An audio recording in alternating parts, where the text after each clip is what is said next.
Kini hadir dalam mimpi yang indah. Hati ini terasa sepi tanpa sapa. Hanya doa yang tersisa di sukma. Ya Allah, sampaikan salam rinduku ini pada dua jiwa yang paling ku cintai.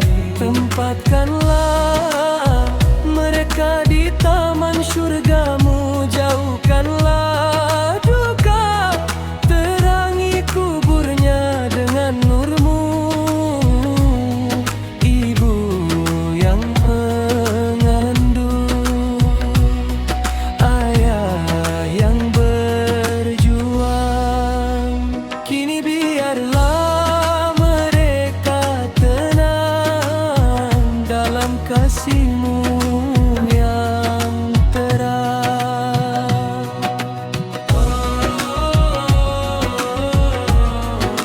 Baiti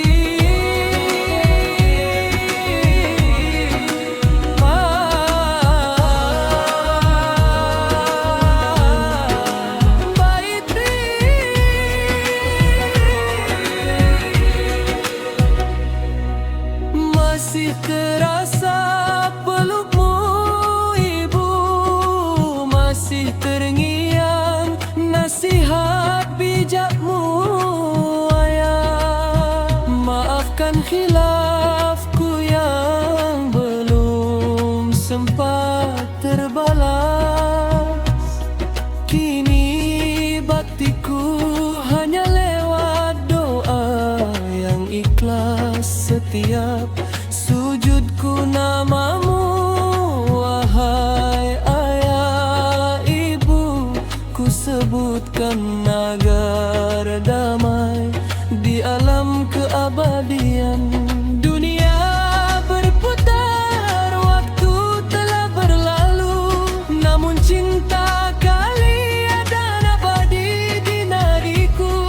Tiada harta yang sanggup mengganti, hanya amal jariah yang kini ku beri. Terima kasih ayah, terima kasih ibu. Tunggulah aku di pintu surga, dalam doa suci kita kan tetap bersama. Amin.